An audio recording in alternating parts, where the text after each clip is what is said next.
Ketika waktunya tiba, Qabil pergi mendatangi Habil dan dia mendapatinya sedang tidur di bawah sebuah gunung.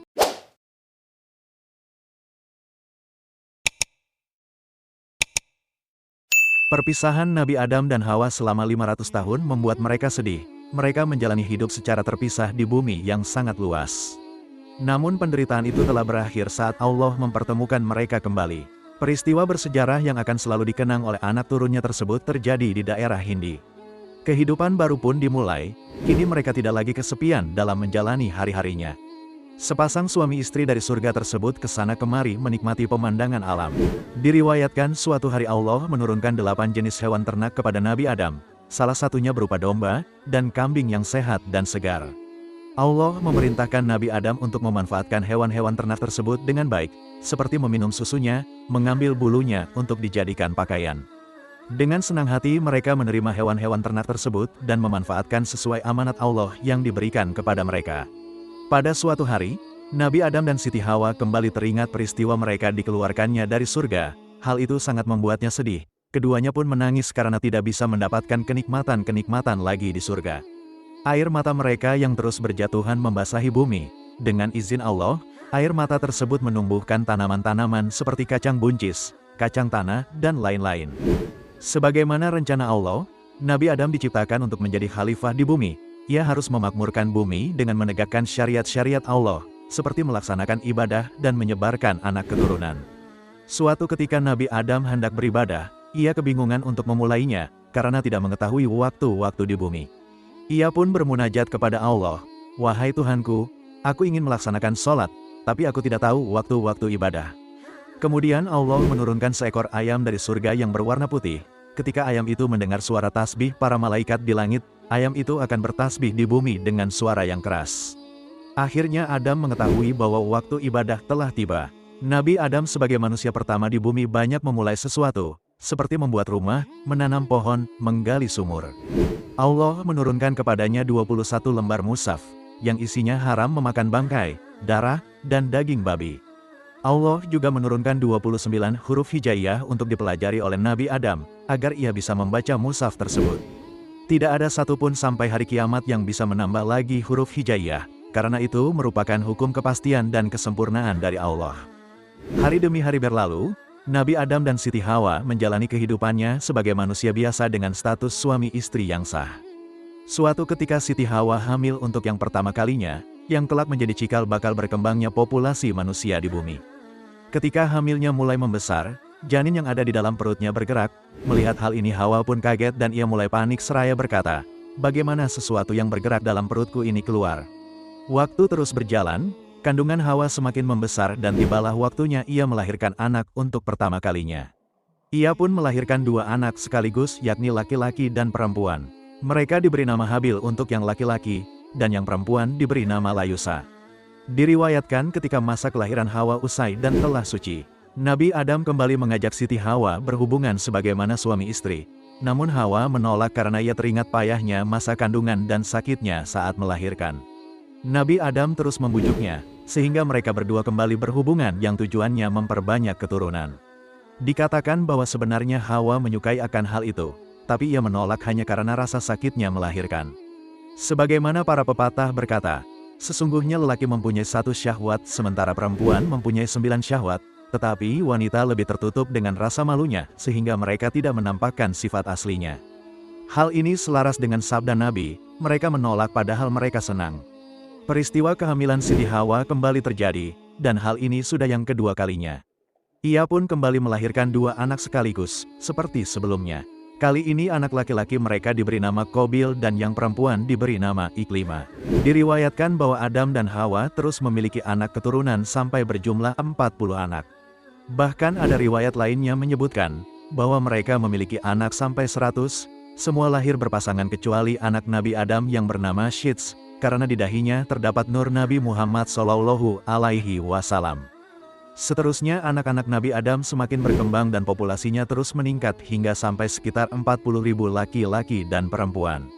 Sebagaimana dijelaskan dalam ayat suci Al-Quran, "Hai sekalian manusia, bertakwalah kepada Tuhanmu yang telah menciptakan kamu dari seorang diri, dan daripadanya Allah menciptakan istrinya. Dan daripada keduanya Allah memperkembangbiakan laki-laki dan perempuan yang banyak. Dikutip dari satu riwayat, ketika anak-anak Nabi Adam berjumlah banyak, mereka sering berselisih, cekcok dan sering bertengkar. Kemudian Allah menurunkan sebuah tongkat dari surga, agar Nabi Adam bisa mendidik, mengatur dan sesekali menghukum anaknya yang melanggar aturan-aturannya. Imam As-Salabi berkata, setelah Qabil tumbuh menjadi besar, dia diserahi tanggung jawab oleh Nabi Adam untuk mengurusi pertanian, sedangkan urusan peternakan domba diserahkan kepada Habil. Kemudian Allah mewahyukan kepada Adam untuk menikahkan Iklimah dengan Habil, dan Layusa dengan Qabil. Rencana ini ditolak mentah-mentah oleh Qabil, ia menolak untuk dinikahkan dengan Layusa. Dia berkata, aku tidak akan menikah kecuali dengan Iklimah, karena dia dilahirkan bersamaku dalam satu kandungan. Aku lebih mencintainya daripada saudara sekandung Habil. Memang pada saat itu menikahi saudara perempuan sekandung masih diperbolehkan karena untuk memperbanyak keturunan. Atas perkataan Qabil ini, Nabi Adam berkata, wahai anakku, janganlah engkau menentang Allah dalam urusan yang telah diperintahkan olehnya kepadaku. Mendengar nasihat ayahnya, Qabil bukannya patuh, ia malah menentang, aku tidak akan membiarkan Habil mengambil Iklimah sebagai istrinya. Percekcokan semakin memanas. Akhirnya Adam memberikan solusi secara adil, agar keduanya bisa menerima apa yang telah diperintahkan Allah. Adam berkata, wahai Qabil, pergilah engkau bersama saudara laki-lakimu Habil, lalu persembahkanlah kurban kepada Allah. Persembahkanlah barang yang terbaik yang ada pada kalian, kemudian kalian diam dan tunggulah. Barang siapa yang kurbannya diterima, maka ia berhak mendapatkan Iklimah. Mendengar solusi dari ayahnya, keduanya setuju. Mereka berdua pergi dan berangkat menuju Mekah. Sesampainya di sana, mereka berdua naik ke gunung yang ada di sana.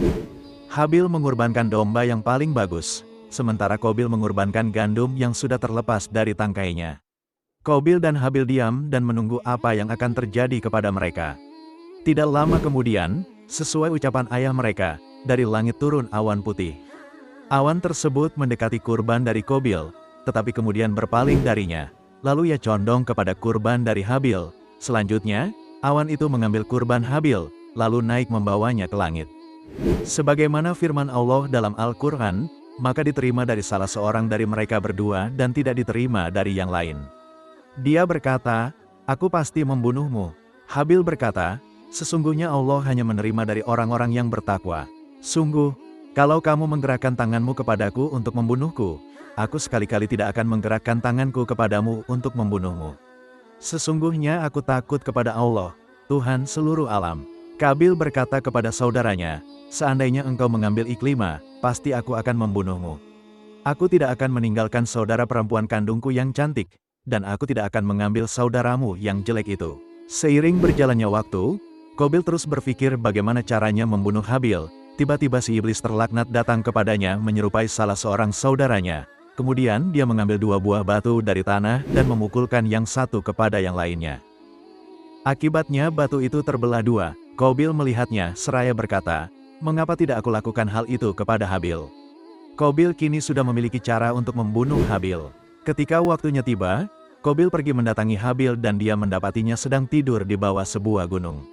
Kesempatan emas bagi Qabil, ia langsung bergegas mengambil sebuah batu.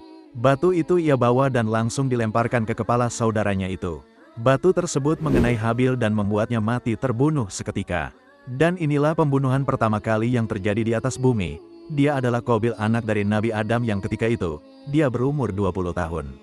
Setelah membunuh Habil, Qabil nampak panik dan kebingungan harus diapakan saudaranya itu. Spontan ia membawa mayat Habil dengan cara dimasukkan ke dalam sebuah wadah sejenis kantong, dia pikul di atas pundaknya dan dibawa berkeliling ke berbagai tempat. Ketika itu, binatang-binatang buas dan burung berkeliling di sekitarnya, menunggu kapan dia meninggalkannya, agar bisa memakannya. Tak lama kemudian, Allah mengutus 2 ekor burung gagak kepada Qabil. Salah satu dari 2 gagak itu membunuh yang lainnya.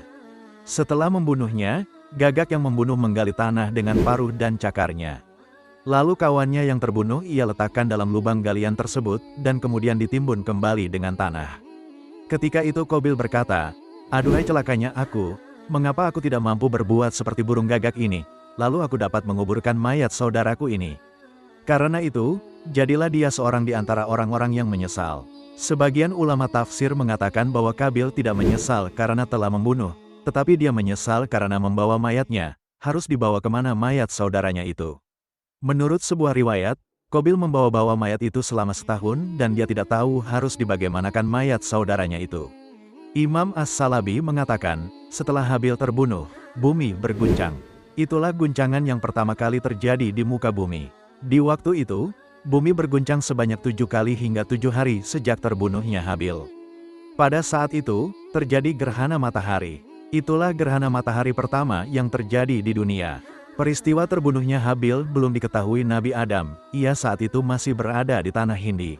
Nabi Adam tiba-tiba merasakan khawatir terhadap anaknya, ia langsung bergegas untuk mengetahui apa yang sedang terjadi di sana. Setelah sampai, ia mendengar kabar bahwa anaknya, Habil, telah terbunuh. Mendengar kedatangan ayahnya, Qabil segera melarikan diri membawa Iklimah. Nabi Adam dan Hawa sangat menyesali dan menangis atas kepergian Habil. Tahun itu menjadi tahun musibah baginya dan anak-anak mereka.